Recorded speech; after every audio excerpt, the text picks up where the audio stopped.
Really starting with a bang, huh? Good morning. This hearing of the Subcommittee on Africa and Global Health will come to order. First of all, let me welcome you here to the first hearing on the Subcommittee on Africa and Global Health in the 110th Congress. I'm honored to open this hearing as chairman, and would like to thank Chairman Lantos of the House Committee on Foreign Affairs for granting us this hearing and the opportunity to call it in such short order. Without his support, this hearing would have been impossible. I would also like to thank the ranking member, Chris Smith, from New Jersey, who, as you know, chaired the subcommittee last term, 109th, and I certainly commend him for the fine and outstanding work that he did as chairman of the committee. Our committee then also dealt with human rights and international organizations, and we worked very well together, and we will continue to do that in the spirit of bipartisanship, and so that we can achieve, so that people on the continent will perhaps have a better quality of life. And I appreciate the fine work that you did last year. I also would like to thank Ms. Aliana Slayton, the ranking member of the Foreign Affairs Committee, for also enabling us to move forward with her approval of this meeting to be held in such short notice.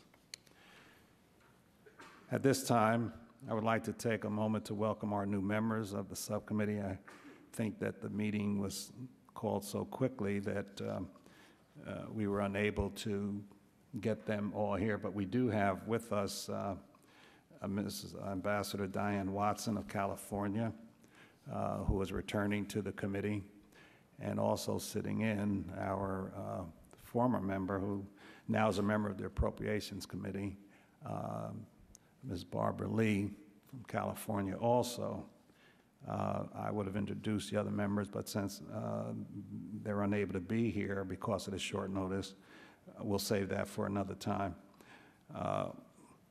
We would certainly like to call this hearing to order, and it was called under special circumstances. Last week, the government of South Sudan opened its first mission to the United States. This was a historic day. I attended the opening along with former Special Representative to Sudan, the Honorable Roger Winter, who will be our second witness today, and Presidential Envoy Andro Natsios, to recognize the achievement that the government of South Sudan, and more importantly, the people of South Sudan, has made. I want to recognize our government. I would like to recognize the government of South Sudan and those witnesses, Minister Luka, Biong, Deng, who is the Minister for Presidential Affairs, and Minister Barnaba Benjamin, who is the Minister for Regional Cooperation. We thank you for coming to testify and for your service to your people. We look forward to your testimony on the status of the implementation of the Comprehensive Peace Agreement. The people of South Sudan suffered for decades under brutal oppression and war. The war of the National Islamic Front government, now the National Congress Party, against the Southern People's Liberation Army movement, SPLA, SPLM, for the last 21 years. During that time, a horrifying 2 million people were killed, and more than 4 million people were displaced. It was first Darfur. It was the first Darfur, and now we have a continuation of the government of Sudan in another region. Innocent citizens were terrorized, killed, and maimed by aerial bombardments carried out by the government of Sudan. When oil was discovered in southern Sudan and the government began exploring the fines in 2000. The government used this newfound wealth to buy more Antonovs, more helicopter gunships, and more weapons of mass destruction to use against the people of the South. Under the strong leadership of the late Dr. John Garang and with the support of the Intergovernmental Authority on Development, IGAD, under the leadership of General Lazaro Simbonyo, as well as the support of the international community, particularly the US, the UK, and Norway, the Comprehensive Peace Agreement, headed by Senator Danforth, on Sudan was signed 2 years ago. On January 9, 2005, the government of Sudan and the SPLM, after 2.5 years of negotiations, signed the Sudan Comprehensive Peace Agreement at a ceremony in Nairobi, Kenya. Even then, former Secretary of State Colin Powell called for an end to the suffering in Darfur. The signing of this agreement effectively ended the 21-year-old civil war and triggered a 6-year interim period. At the end of the interim period, Southerners are to hold a referendum to decide their political future. Tragically, just 21 days after being sworn in as Vice President of Sudan and the President of South Sudan, Dr. John Garang, Chairman of the SPLM, was killed in a plane crash in southern Sudan. The death of this great leader of the people of not only South Sudan, but of all the people of Sudan, Muslims, Christians, animists, saddened the nation and the region and threatened to derail the CPA. However, Salva Kiir was soon named as Dr. Garang's replacement and was sworn in as first Vice President of Sudan and President of South Sudan, and the government of South Sudan was formed. Yet, 2 years later, the CPA is in serious danger. The Assessment and Evaluation Commission, which was mandated under CPA to monitor implementation of the peace agreement, has created 4 working groups to monitor implementation of the CPA, although the parties to the agreement have not been actively engaged in the process. The parties have made no major progress in the implementation of the wealth and power sharing provisions of the CPA. While working on the north-south border is scheduled, therefore we are seeing continued problems. Failure to resolve the border issue is likely to complicate the redeployment of forces and sharing of oil revenue, since a number of the oil fields are located along the 1956 north-south border. South Sudan President Salva Kiir has spoken out against the lack of implementation. The people of South Sudan are concerned the promises made to them 2 years ago will not be fulfilled. In the West, the people of Darfur continue to suffer under the brutal scourge of genocide, which the National Congress Party, formerly the National Islamic Front, led by Omar al-Bashir, is perpetrating. It's almost 4 years now. More than 400,000 in the Darfur region have died. 2.5 million have been forced to flee their homes, and over 200,000 have gone into Chad, where the violence is spilling over. The NIF government, hired hands, the Janjaweed, have done cross-border attacks into Chad, and even more innocent people are being affected. Dr. John Garang had a vision for a new Sudan. In this new Sudan, people would have a right to live freely without the threat of murder and destruction by their own government. In order to make this vision become a reality, we must strengthen the government of South Sudan so that they can represent and defend their people and all Sudanese. We must do this in order to end the genocide in Darfur. We must do this for all of the people of Sudan. At this time, I will ask the ranking member to make his comments. Then we will have our first witness,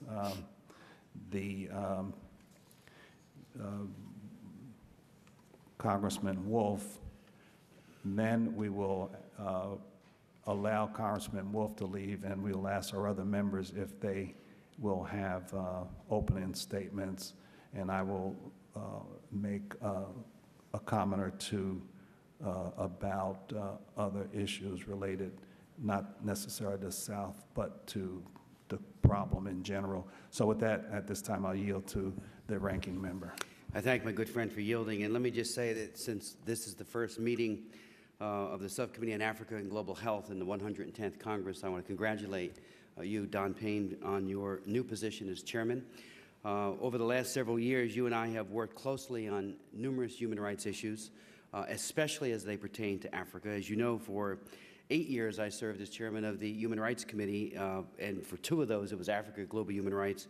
And I can remember time and time again when you and I were the last 2 standing 3, 4, 5 hours into the hearing when we were really pushing the envelope on human rights around the globe. And I want to thank you and tell you that I deeply respect your commitment to the people of Africa and to people around the globe. So I thank you and look forward to working with you as we get off to a good start. I also want to thank you for calling this extremely important hearing and briefing on the important and difficult issues on the implementation of the Sudanese Comprehensive Peace Agreement.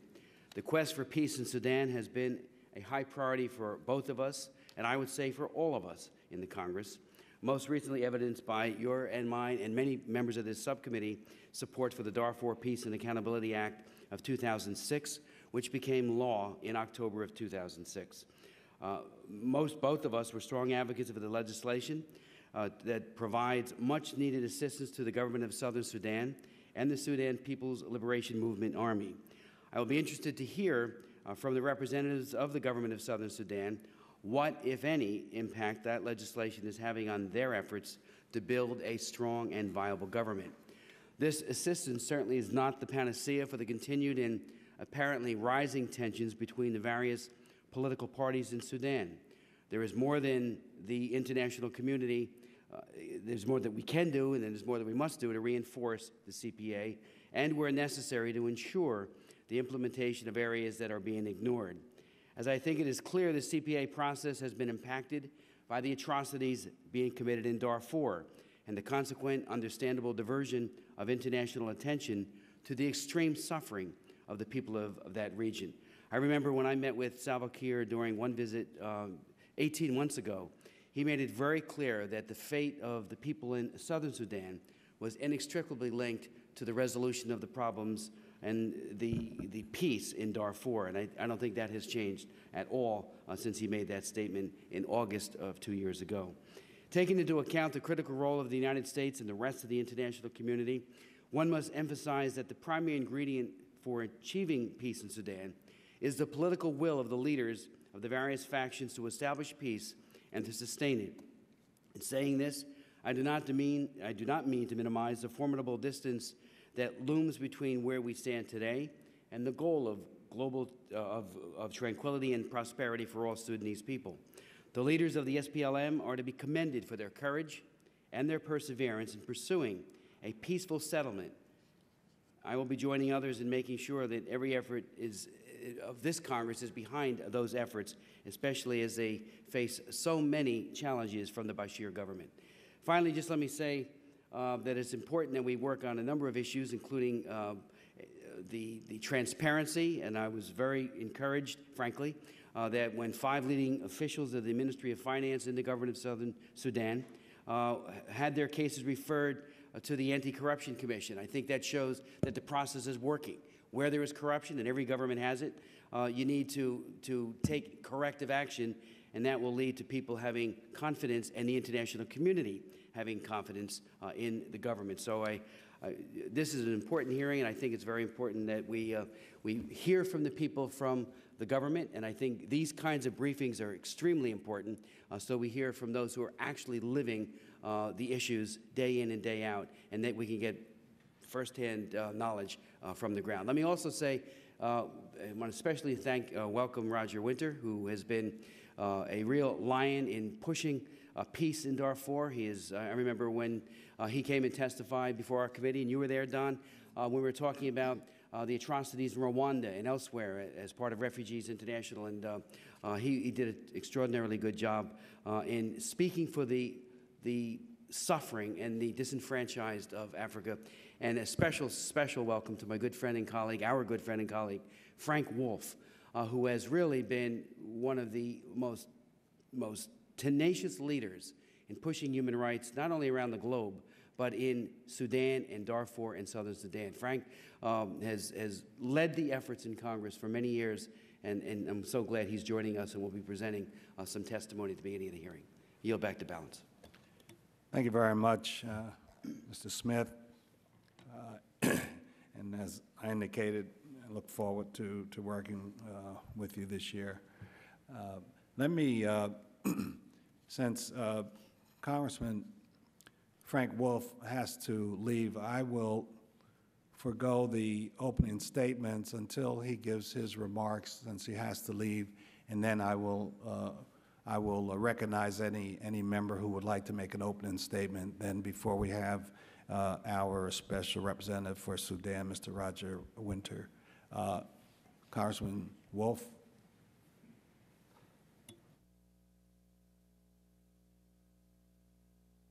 Thank you, Mr. Chairman. I want to just let the record show I agree with everything Mr. Smith said about you. I think it's you've done as much on this issue as anybody, and to have both you and Mr. Smith involved in this issue is, it seems that every time it's Smith, Payne, Lantos, God bless Henry Hyde, who was always there in the forefront. So I think it's, you know, I thank you. On behalf of the people of the Southern Sudan, thank both of you for all that you've done. This is an important hearing. I appreciate the opportunity to be here. It's timely to focus like a laser beam on the comprehensive peace agreement. The violence in Darfur has understandably eclipsed any discussion about the South, but we cannot lose the sight of the region of Sudan that first experienced the brutality of the National Islamic Front. As you mentioned, Mr. Chairman, over 2 million people have died. I've traveled to Sudan 5 times, the first time with Roger Winter, who's sitting in back of me, and each time I visit, I'm amazed at the resilience of the Sudanese people. They have suffered so much. For 20 years, the government of Sudan is engaged in a brutal civil war with the people of the southern Sudan. The conflict took over 2 million lives, mainly Christians, but a number of Muslims and a number of animists. During this time, slavery flourished and terrorism took root. Osama bin Laden lived in Sudan from 91 to 96. The South, the people of the South, were the first victims, if you will, of the action of Osama bin Laden. And so these people have perhaps suffered more and suffered longer than anyone else. In 2003, a conflict in Sudan's Darfur region broke out. The government reacted by unleashing a war on innocent people and began the genocide. And House, Senate has called it genocide, the President has called it genocide, and Secretary Powell has called it genocide. 4 years ago, and now, as you said, over 400,000 plus have died, and a generation has pretty much been lost with no schools, no education, and millions living in camps. I led the first congressional delegation to Darfur with Senator Sam Brownback. I saw the horror of the people, their day-to-day life. There's no question that the Bashir government orchestrated, continues to direct the genocide. The Antonov bombers fly over, flown by Sudanese pilots. Soviet Hind helicopters flown by Sudanese pilots come in and gun the people. John Jaweed, armed by the Sudanese government. And when you go to Darfur, you will see a John Jaweed operation, and then you'll see a Bashir government, a cartoon military base, sometimes as close to maybe a couple hundred yards away. In one village I visited, 27 of the people that were killed were children under the age of 12. The carnage in Darfur continues despite the effort to bring peace. The South is participating in its own peace process with the government. In early 2005, the government of Sudan and the Sudan People's Liberation Movement signed a comprehensive peace agreement, and you were there in Nairobi at that time, I remember, formally ending the 21-year civil war between the North and the South. The agreement provides for the sharing of wealth and power under a new coalition government. After 6 years, the South can choose unity with the North or secession. This 6-year interim period gives the National Congress Party a chance to make unity with the North appealing to the South. Even if this regime had reformed, making unity attractive would be a huge challenge. After 20 years of burning down villages, destroying schools, hospitals, abducting women and children, taking some into slavery, it would be hard for anyone to win the trust of the people of the South. But it's clear that the regime has not reformed. The National Congress Party has already shown its true colors since signing the agreement. It continues to manipulate the peace agreement, especially in the areas of security, wealth sharing, and demarcating the north-south border. The government of Sudan is withdrawing its troops from less strategic areas only to redeploy them in the border areas where oil is produced. Reports of forcible movement of civilians from these areas are becoming more frequent. The European Coalition on Oil in Sudan estimates that tens of thousands of civilians have been forced from their villages. These civilians are receiving little to none of the compensation required under the peace agreement. The Assessment and Evaluation Commission, which has been established under the agreement to oversee its implementation, has created working groups to monitor implementation process. Neither party has been actively engaged in the process. The parties have made no major progress on implementing the wealth or power-sharing provisions of the agreement. Several key national commissions, including the Electoral Commission, have not yet been established. In 2006, the National Constitutional Review Commission did not meet once, and the National Assembly passed only one act. Also, the National Petroleum Commission is not functioning. This commission is intended to monitor new and existing oil contracts. Unfortunately, without oversight of the oil sector, no one knows whether the oil revenue being transferred to the Bank of Southern Sudan is actually the 50% required under the agreement. Some of the oil-producing states, which are supposed to receive a portion of these revenues, are complaining that they are not receiving their portion. Reports have surfaced of oil tankers pulling up to the oil wells in Bentiu and extracting oil directly from the ground. If the oil is not pumped through the pipeline, then it doesn't get counted. And Chinese and Malaysian oil companies are aggressively developing these oil fields with virtually no accountability. And when the members of this body and the administration will not deal with the Chinese issue, this Congress and this administration just will not confront this issue. The UN could have passed something if the Chinese on the Security Council had not threatened with regard to the veto. And the Congress and the Bush administration says basically nothing. With large parts of the South are experiencing stability that they never saw in 20 years of fighting, there are still pockets of violence throughout the South that need our attention. Recent fighting in Malakal left over 100 people dead and dozens injured. Each of these families is as important as ours, and we cannot ignore such episodes of violence. Massive numbers of Sudanese refugees and internally displaced persons are making their way back to their homes. While the prospect of starting their lives over again is an exciting development, many are suffering from a lack of essential services, including food and clean water and shelter. And also the Lord's Resistance Army. What a name, Lord's Resistance Army. Notorious for its heinous crime and child soldiering in Uganda, continues to maintain a presence in Sudan near Juba. The talks between the LRA and the government of Uganda, facilitated by the government of Southern Sudan, have now broken down.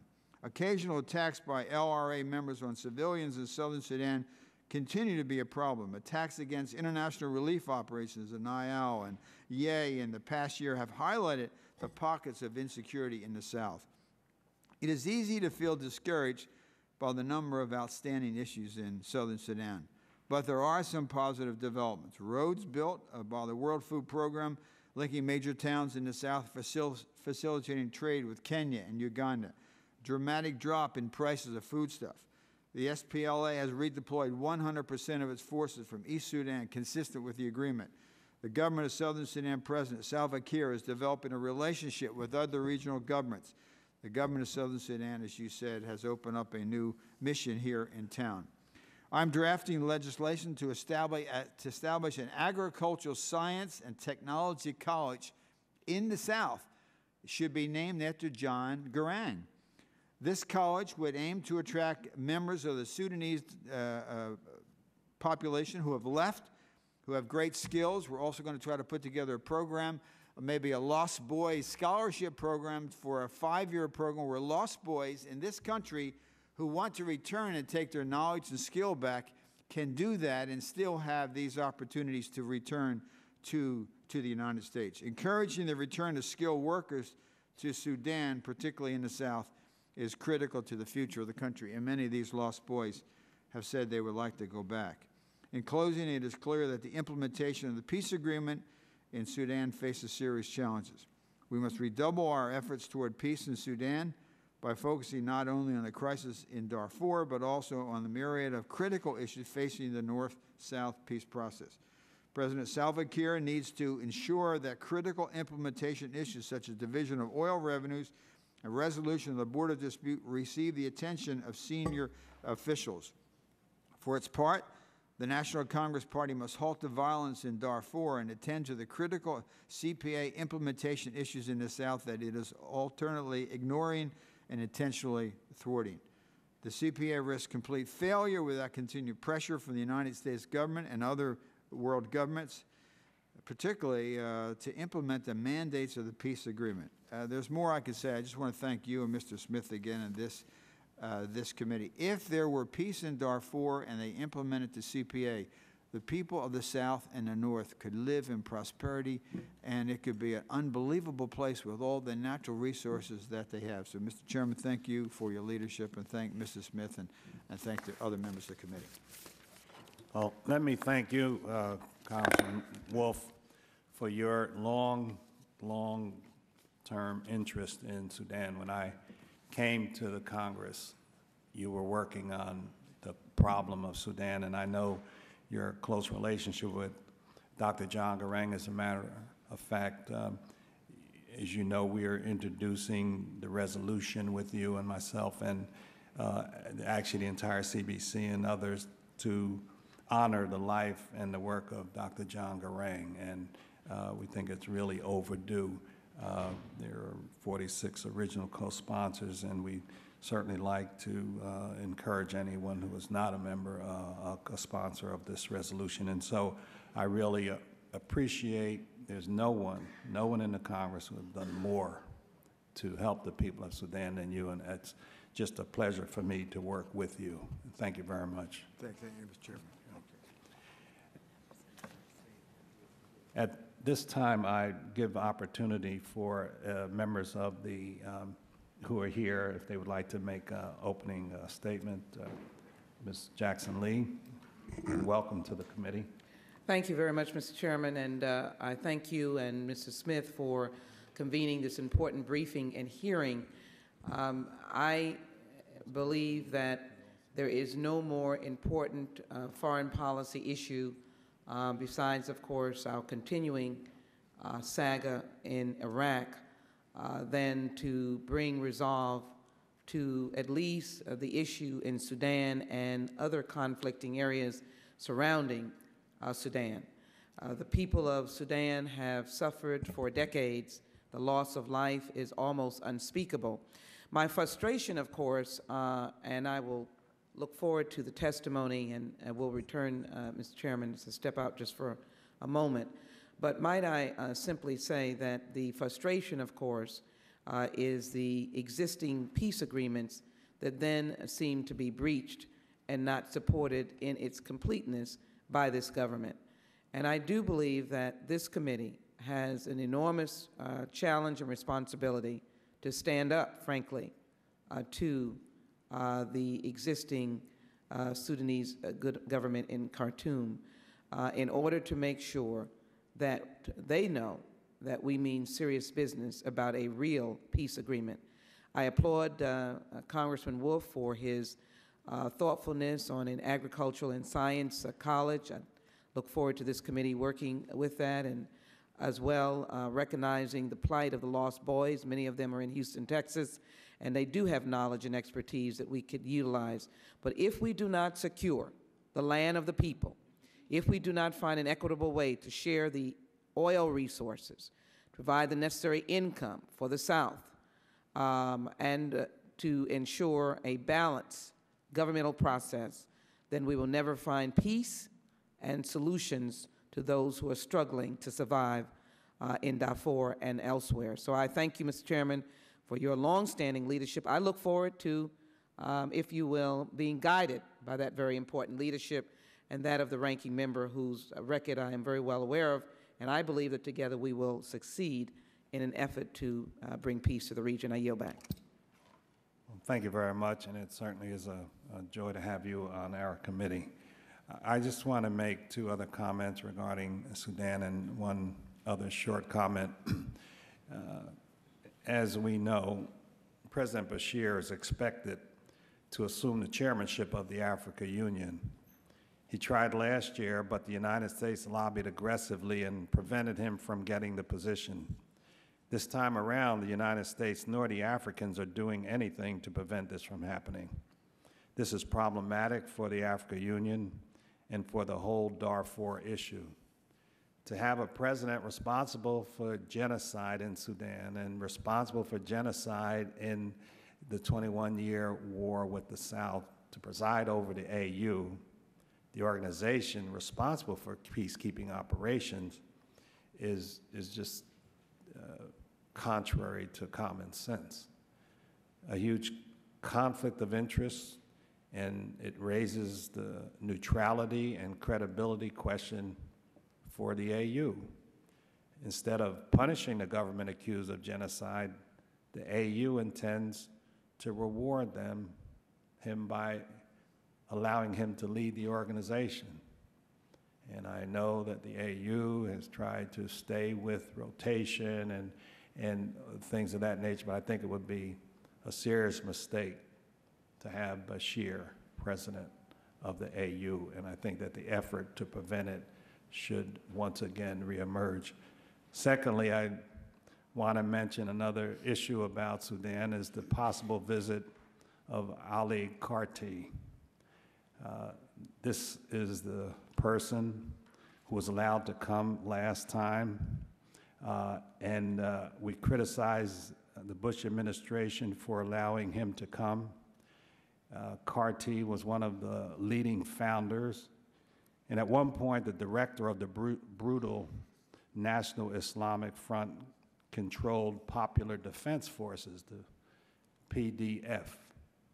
He is a well-known hardliner within the NIF government, a close ally of Bashir, and he is getting an invitation to attend a prayer breakfast on February the 1st. This is another wrong situation. The Washington Post exposed his visit last time, and he was actually detained at the airport at Dulles for a while there, questioning his right to be here. But I think, once again, that the sponsors of the prayer breakfast should not invite a person who has blood on their hands to pray with those same hands. That's wrong. Finally, on another area close to the region, though, is the question of Somalia, and that there cannot be a lasting peace in Somalia without reconciliation and dialogue. The Somalis need a peaceful way to resolve their differences. We must never forget the helpless civilians who have endured over a decade of hardship and untold suffering. A generation of Somalis are growing up surrounded by violence and poverty, lack of education, lack of any government. The millions of dollars being wasted in a military campaign against innocent civilians could be well spent to build schools and hospitals or feed the hungry. I strongly urge, once again, for the international community to support a negotiated settlement and a process that is inclusive and democratic. I will introduce a comprehensive Somali legislation soon and plan to hold a hearing. Almost 2 years ago, I co-sponsored a Somali bill that would have given the necessary support in order to address the many challenges facing the Somali region. Unfortunately, neither the administration nor the Congress was focused on the issue, and so we see the chaos now that's there. And lastly, once again, call for the withdrawal of Ethiopian troops and the deployment of a robust, neutral peacekeeping force to Somalia so that the people in Somalia can move on with peace and security in their country. With that, we will now hear from the Honorable Roger Winter, former Special Representative for Sudan in the State Department and longtime humanitarian with USAID and critical aid organizations. Roger Winter has done probably worked longer on the questions of Sudan than anyone in the Congress or outside. And it's a real honor to have you as our first civilian witness. Thank you, Chairman Payne and Mr. Smith. I'm no longer honorable, so to keep that in mind. I'm a Mister now, so Well, I'm there was private. a I'm a question for- of, I'm there was a a former. question about it before anyway. I'm a former. So, what I'd like to do is focus a good bit on U.S. policy towards Sudan, but with some initial comments about what's going on inside Sudan itself as the forerunner to those other comments.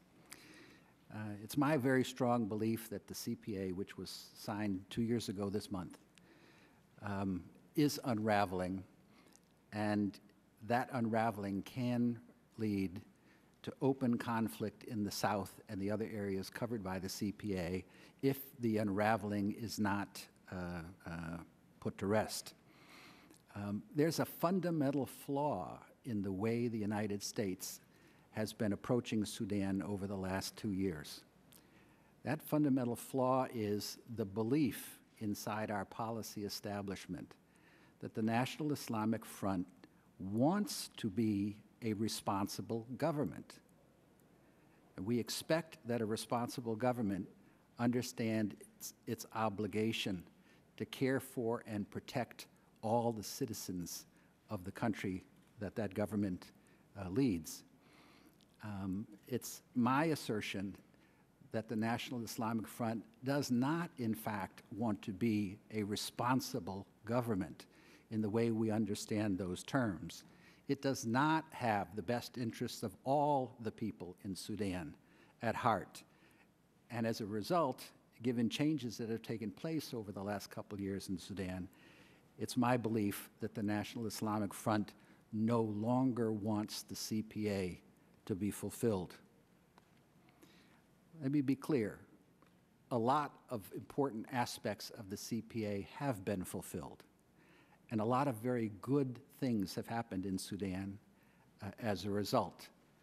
Perhaps the best thing is to see what the south of Sudan looks like now as compared to what it looked like a few years ago. A few years ago, it looked like Darfur looks now, but it doesn't any longer. A lot of good things are happening, and the major thing that is happening in the south is there is not major active war. There is not aerial bombardment going on the way we see it in Darfur. There is a functioning government of southern Sudan, and you will hear from representatives shortly about that. Problem isn't what has been accomplished by the CPA. The problem is what has not been implemented. Now, what I suggest needs to happen is people need to connect the dots. The way we have tended in the U.S. to approach the problems with the CPA is to think, well, yes, it's true that certain things are not being done, are not being implemented, but we don't actually connect the dots. What are the dots? And what do they actually mean for the long-term prospects of peace in the south of Sudan? It's my assertion that the problems that relate to what has not been implemented of the CPA don't have anything to do with the lack of resources. They don't have anything to do with the inability or the lack of capability by the authorities that prohibit them from implementing those provisions. The non-implementation that we see of the CPA is of certain select key provisions, and they are not being implemented by the choice of one of the parties. They have chosen not to implement aspects that keep their options open for the future. This is not inadvertence. It's not incapability. It's not lack of resource. It's a strategy. And if you connect the dots about what is not being implemented, it can be understood as a strategy. And let me comment on just a couple of them, and I'll not be long. First of all, Darfur has already been mentioned this morning. The National Islamic Front is desperate to overwhelm the people of Darfur. They understand that they can't wind up in a situation where they have a two-front war, one in Darfur and one in the south if the CPA is not fully implemented. Okay, so they can't totally undermine the CPA while they've got the war going on in Darfur, because they would be confronted then with a two-front war. This is the reason why Bashir so tenaciously did not want to have the UN force in Darfur. They wouldn't have the leverage, as you mentioned, Mr. Chairman, of, for example, for the next year, President Bashir actually overseeing the AU force there and being able to heavily influence what goes on there with the AU force. As a matter of fact, it isn't necessarily well known that the SPLM actually has endorsed the UN force being deployed to Darfur. And listen to what the threat, the naked threat was from the National Islamic Front. This is from the Sudan Tribune of October 8th. If invading forces enter Sudan, i.e. invading forces being the UN, if invading forces enter Sudan and the SPLM, our partner in government, welcomes them, there will be no government of national unity, and the Naivasha peace agreement, i.e. the CPA, will cease to exist. Their commitment to the CPA is contingent on their agenda being fulfilled. I'd like to suggest that our inability, by our I mean the US and the international community, the UN system, our inability to adequately confront the issue of genocide in Darfur actually reinforces the National Islamic Front's willingness to undermine the CPA. Let me mention Abyei. Most people in our country haven't the foggiest notion what Abyei is. But anybody who knows Sudan understands that this was ground zero during the war. It was and is a unique place in Sudan on the border between North and South, and it's been manipulated in the past. Under the CPA, this Abyei region, which is a large oil field, gets a referendum at the same time that the South gets to have its referendum on unity or independence. Abyei gets also to vote in its referendum to either join the South as it leaves or to stay with what is, if the South leaves, the remainder of Sudan.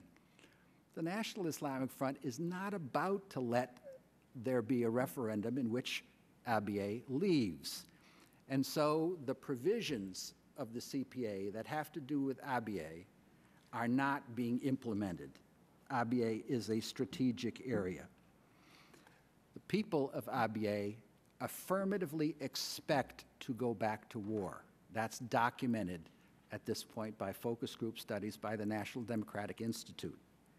On the 9th of January, just 2 weeks ago, President of Government of Southern Sudan, Salva Kiir, asked the international community to please help resolve the issue of Abyei, the non-implementation of the Abyei provisions of the CPA. We should respond to that.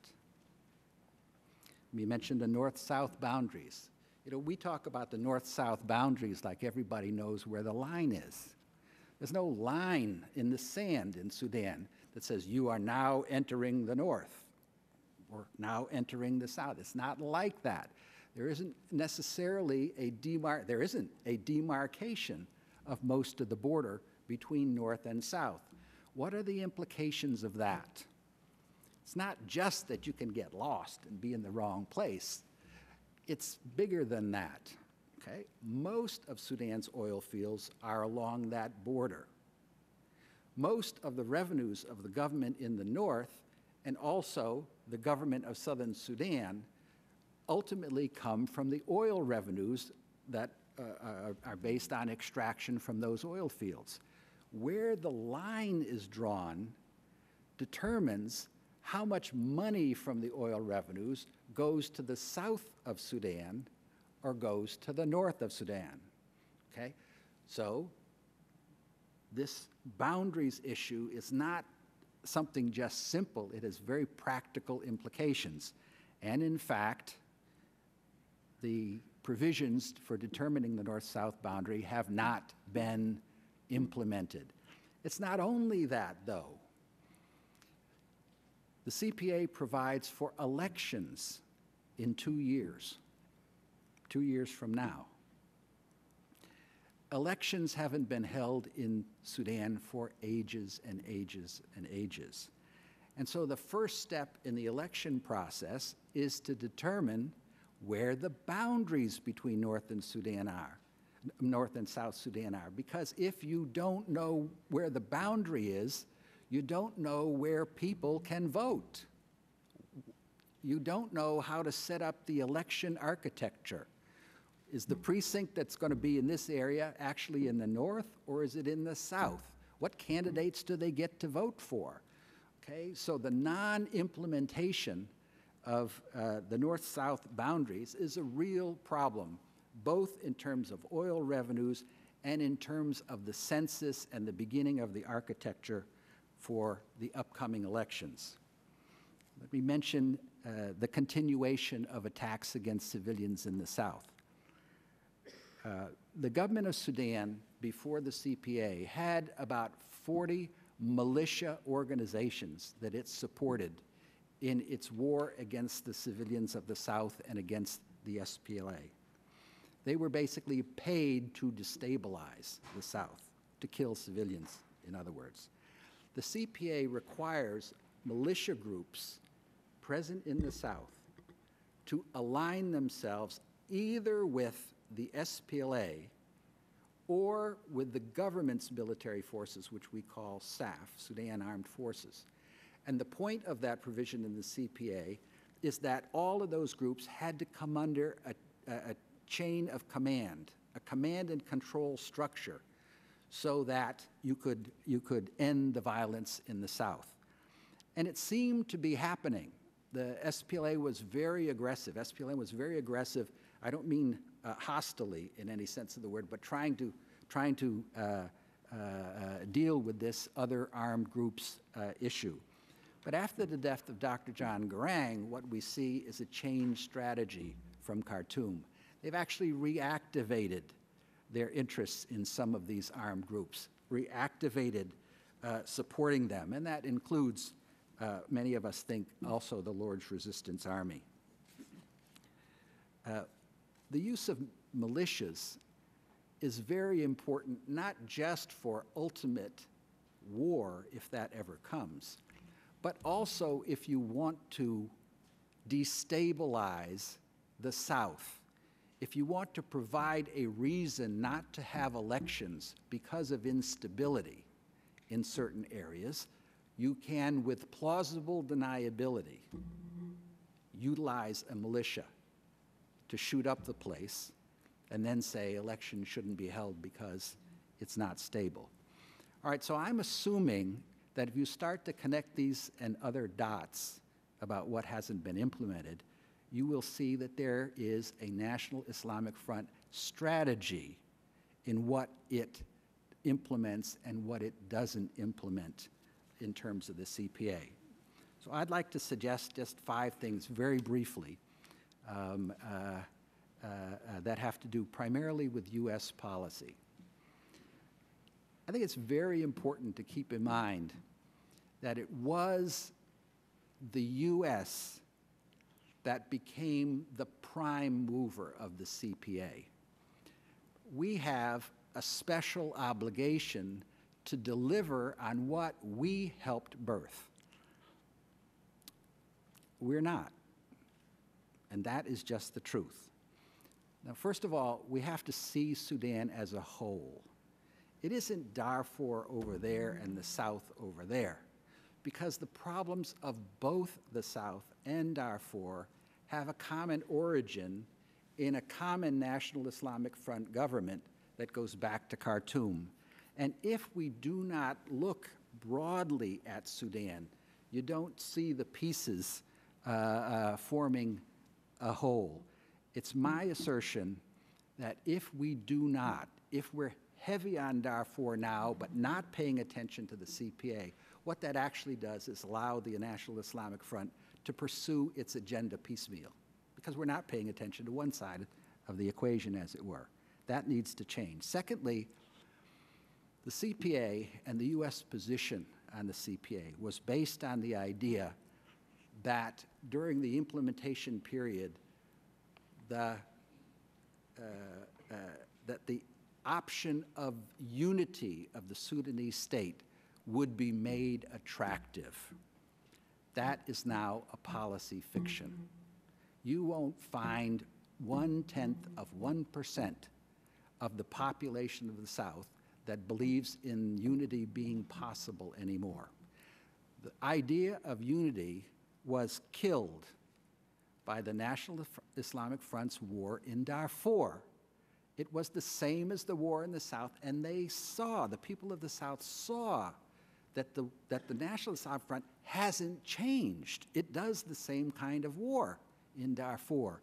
And so there aren't any people, hardly, that would argue for unity any longer. And our policy needs to reflect what has changed in that regard. Thirdly, I'd suggest we need to engage the South on its own terms.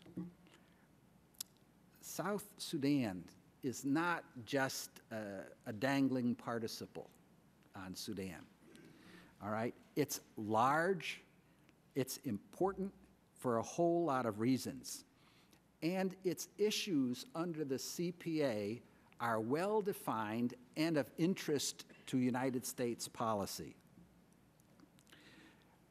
All of our assets, practically all, in Sudan, American assets in Sudan, are concentrated in Khartoum. We have one diplomat in the South, in Juba, in a consulate. She happens to be excellent, fortunately, okay? But there's a gross imbalance between the large establishment we're building in Khartoum and our one diplomat deployed in Juba. We need to correct that imbalance, and I would argue that in Washington the same thing is true. We need to focus not just on what's going on in Khartoum, we need to focus on what is happening with the CPA and the South. Fourth, and I'm almost done. Fourth, the SPLA conversion.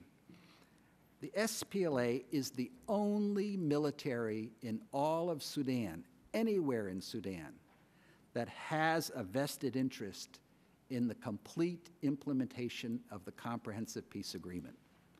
Because only by implementing the Comprehensive Peace Agreement fully does the referendum occur.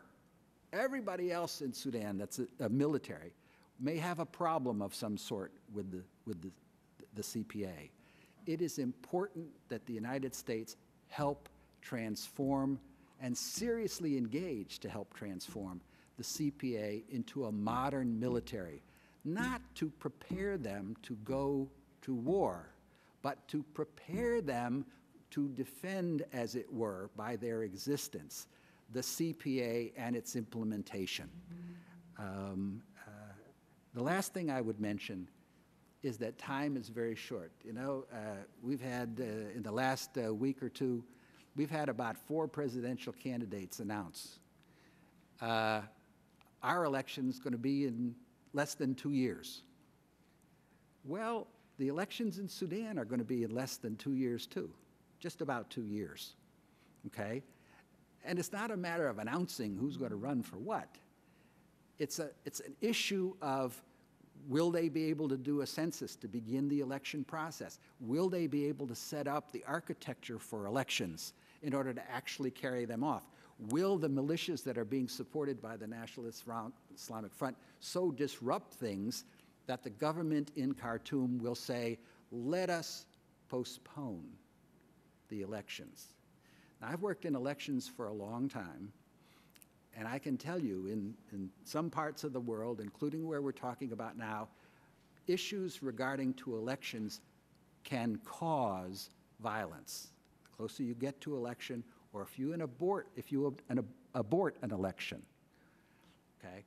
My suggestion to you is, unless we assist significantly in terms of the architecture for elections, for competition in elections, and all of those kinds of things, and if, as a result of any of those factors, destabilization by militias or lack of being able to do the architecture for elections, the National Islamic Front moves to postpone elections, then that is tantamount to an abortion of the CPA. The South, I'm suggesting, is moving towards independence legally in an internationally agreed to comprehensive peace agreement. We need to help them in every way we can. If they opt to stay in a united Sudan, that's their choice. But if they opt to go, they have the legal right to do it under the CPA. And the time is short to help them prepare to survive if they make the choice to leave. The CPA was one of President Bush's best legacies in Africa. It's at risk. I think it's very important that U.S. policy on the CPA and the South catch up to what the realities are on the ground. Thank you. Well, thank you very much, Mr. Winter, for that very, very thorough and well thought out testimony. As I indicated, I don't believe there's anyone who's any more knowledgeable about Sudan than you, and you certainly have shown that here. I have to run out for a second, so I will yield to the ranking member to begin the questioning. Thank you. Thank you very much, Mr. Payne, and thank you very much, Mr. Winter, but it was a very sobering assessment you've given us indeed. Let me just ask you a couple of questions. As you know, Mr. Wolf, Mr. Payne, and I, and several other members of the House and Senate really pushed hard for the special envoy to Sudan. And you know that Andrew Natsios, who both of us greatly admire, doesn't just have concerns and a mandate for Darfur, but for all of Sudan. And my question is, I mean, you've mentioned that there's a fundamental flaw, the belief that the government of Sudan wants to be a responsible government. Is that naive, or is that wishful thinking, or is that some kind of hope that if we act as if they want it to work, maybe it will indeed work? And I would just note for the record that I know Natsios is on his way to Juba, I think, next week. And he is trying to keep the pressure on the comprehensive peace agreement. And I'm just wondering, he's raised a number of other issues too, like food and refugees. He's been talking a lot about capacity building for Southern Sudan. Many of us thought that, that was an important step forward. But are you suggesting that still more has to be done, or is there a disconnect here in Washington with what he is advocating on the ground? Well, what I'm suggesting, first of all, Andrew is not only my friend, he's a long and dear friend, colleague, and he was my boss, and a lot of other things. When you're in the system, you're in the system. Our State Department system is basically geared towards resolving issues between recognized governments. We recognize the government in Khartoum. I'm not suggesting we don't pay attention to anything else. Yeah. I'm suggesting that's where the bulk of our energies go. And under normal circumstances, that's not a bad thing.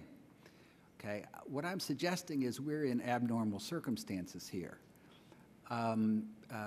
Would working out our difficulties, forgive me if you think this is an overstatement, I'm just using it for example, if we spend all our time working out our difficulties with the Third Reich, you know, our diplomatic concerns and sorting them out.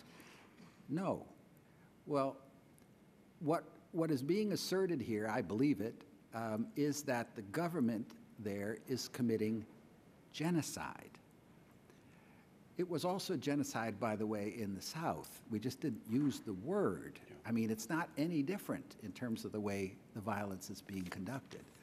Okay, so do you simply conduct business as usual in that context? I would suggest you don't. However, you know the Washington establishment better than I do. The noise is on Darfur, and I'm not saying that's a bad thing, okay? That's what's visible right now, okay? That's where the killing is actively going on right now in large dimension, okay? But as I said to somebody the other day, this is the US of A, so to speak. We need to be able to walk and chew gum at the same time, okay? That's why I'm suggesting we have to look at the whole thing together, not one thing in a vacuum. Am I saying that Andrew is of that caliber? No, I'm not saying that. What I am saying is, however, having been in it, the system is, okay? And when you get letters, that's what you respond to. And when the journalists ask all their questions about one aspect, that's what you tend to respond to. I think he's probably trying to do the best he can to balance within But those even if parameters. it is less visible, doesn't mean it's less robust. My sense is that he is bringing balance to the effort. And even when it comes to the issue of, and you may know some insights on this as well, to Bashir and the government of Sudan assuming the leadership of the AU, I know for a fact that our administration is vigorously opposing that and doing everything they can to see that that does not happen. I'm glad to hear that. So that's I think needs to be stated very clearly and unambiguously. One final question about the Abeya, and you properly pointed out that what a problem it is. You laid out the problem. Do you have some suggestions on solution? On Abyei? Yes, Abiy. Yes. It's not necessarily well known, but the text of the CPA on Abyei was written by the United States of America. It's the only part of the CPA that was written by us. It is that part specifically that the President Bashir has refused to proceed to implement. President Salva Kiir of the government of South Sudan has asked that those of us, those countries that were involved in the birthing of the CPA, help break the deadlock, because he understands very clearly that ground zero before can become ground zero again. What I'm suggesting in my written statement is that we, in our policy, actually react positively to his request and get involved. Because right now, we are not. We are not talking about Abyei. We're not making it an issue. And in effect, that almost, almost is appeasement of the government in Khartoum. Because it's our child too, okay? And we should be helping it get that provision get implemented. Okay. Thank you very much. I'll be brief. We have a vote coming up. I wonder, had the SPLM been able to keep its forces in strong enough to be able to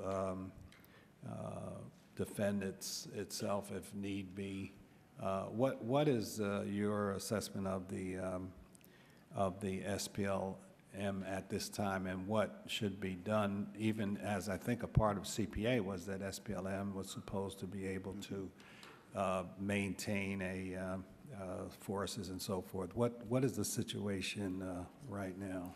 Well, my comments are preceded by a statement that I'm not a military person. So I have. SPLA is strong. It has gone through a number of processes that I think these gentlemen will be able to speak to perhaps in more detail in terms of demobilizing and DDRing some people and sending others for training and so forth, with the resources that the South itself has from its oil earnings. Okay. The point is it needs to do more, and it needs to be better equipped. I mean, imagine, for example, in terms of communications, that a very common way of communicating in the South now is through cell phones and those kinds of things. Well, all that stuff in Sudan runs through the machinery of the government in Khartoum. They can listen to it. So, you know, how if your line of thinking, maybe not big state secrets, okay, but your line of thinking and the collection of intelligence, you know, those kind of things, they need to be assisted in a whole variety of ways. They fought the Sudan Armed Forces to a draw before. That's why we have the CPA. Now we're in a situation where the SAF forces have also a war in Darfur. Do I think they're in any way comfortable with having a two-front war? No. Do I think the SPLA has the capacity to hold and protect most of the South in the future? Yes, I do, but it still needs to be better. It needs to be a professional, well-managed force, not a guerrilla force any longer. Thank you very much. I will now yield to Mr. Fortenberry. Thank you, Mr. Chairman. Thank you, Mr. Winter, for your engaging testimony. Let me back up a moment and just try to understand some of the implications of what you're saying. The tenuous nature of the very notion of a whole Sudan is such that it begs the question, given the political differences, certainly, given the arrangement, the tenuous arrangement that's currently in place, given the underlying tensions of ethnic and religious differences, what fundamentally is holding this together? Is it the power out of Khartoum? And are you implying that our emphasis on the relationship there, in effect, may be undermining movement toward some better reconciliation, or is it inevitable that this very tenuous set of arrangements that are holding together Sudan as we know it may come apart? First of all, and what will be the implications of it coming apart? The comprehensive peace agreement is brilliant, brilliantly negotiated by both sides. Neither side was a patsy, okay? It was argued out day after day after day for, I mean, the whole process was like a 3-year process, okay? It was not a quick and dirty thing. It is detailed. It's that big. Almost everything that could be foreseen at the time is spoken to in one way or another in the CPA. It is a sound agreement that the United States was the point country lead on, which was recognized by the UN Security Council as a practical and supportable document, and I think everybody agrees to that. And at the beginning, after it was signed, there was a euphoria about the possibilities for there being a new Sudan, or democratic, and so forth. what happened is that after the interim constitution to implement that CPA was signed, the leader of the SPLM died in a helicopter crash. There were many people in the National Islamic Front who weren't happy with the provisions of the CPA, thinking that it gave away too much. And they were in a position, once Garang died, to recalculate where their best interests lied. And my assertion is that they saw their best interests in this opening his death provided to undermine the implementation of the CPA, because if they didn't and it was fully implemented, the South and the bulk of the oil fields would move towards independence. And so what I'm suggesting is the problem is that the National Islamic Front government has chosen to not implement certain provisions to abort the ultimate implication of the CPA that the South may choose legally in a referendum to secede. We were the prime mover, we the U.S., were the prime movers on producing the CPA. But we are not, I assert, paying adequate attention to it right now because we're focused on Darfur and we're focused on non-Sudan issues. And so the CPA is sort of languishing while political termites, as it were, from Khartoum are undermining it. And if it is undermined through any of a number of possibilities, some of which I mentioned, like the postponement of elections, for example, or so forth like that, it will lead to violence. It will be violence of the nature that we now see in Darfur. And that would be terrible, both for humanitarian reasons and to our shame, because it would be the ending of a very stellar peacemaking deal that we precipitated. Okay, thank you. Ms. Jackson-Lee. Chairman, thank you. Bells are ringing. Let me just quickly try to focus on, I think, some very insightful information you gave us. Is it in the strategic interest of the United States to be engaged or aware of Southern Sudan's interest, possible interest in being independent? The National Democratic Institute, which is an excellent contractor of USAID, produces on a regular basis focus group studies from all over the south of Sudan on different issues.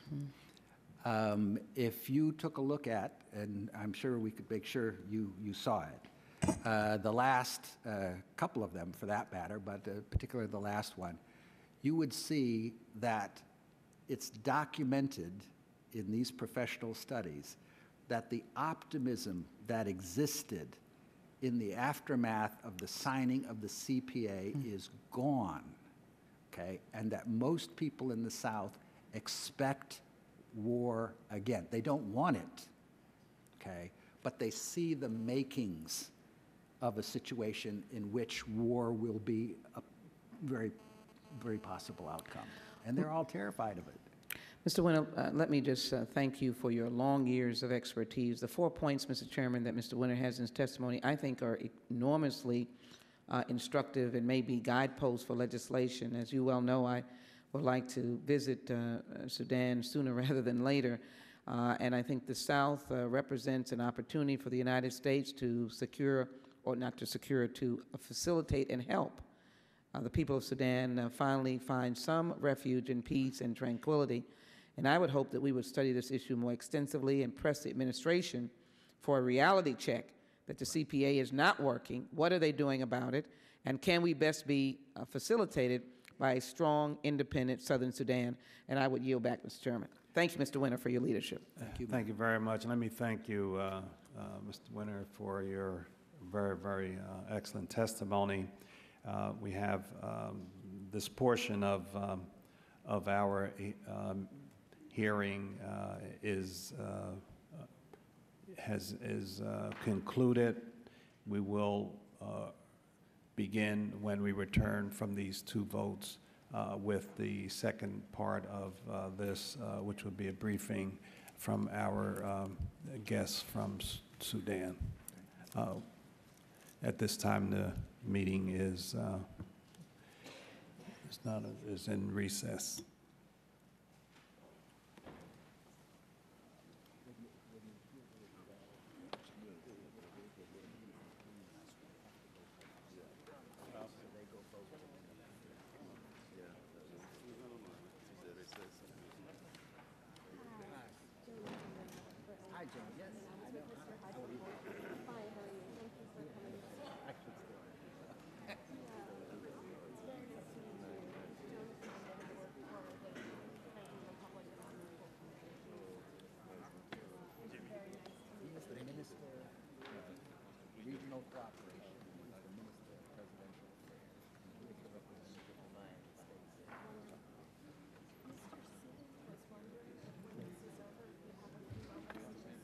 Mr. Winter, I'm Richard Jones. You gave us a wonderful kickoff in February 2005 to American Friends of the Episcopal Church of Sudan. Yes, I remember. Church in Alexandria. I remember. That was just what we needed, and I'm pleased that you're keeping the attention. Can't stop. Yeah, thank you. It's like eating peanuts, you know. Thank you. Or potato chips or something. So, thank you, I appreciate that. Mr. Mayor, my name is Tina Morris. I used to work with the Commission on International Religious Freedom. Oh, yes. Yes, and I think I arranged our teleconference last year. Yes. I got cut off part of it. Yeah, but you were great. I mean, this was a very excellent presentation. Let me give you my card. I'm actually working for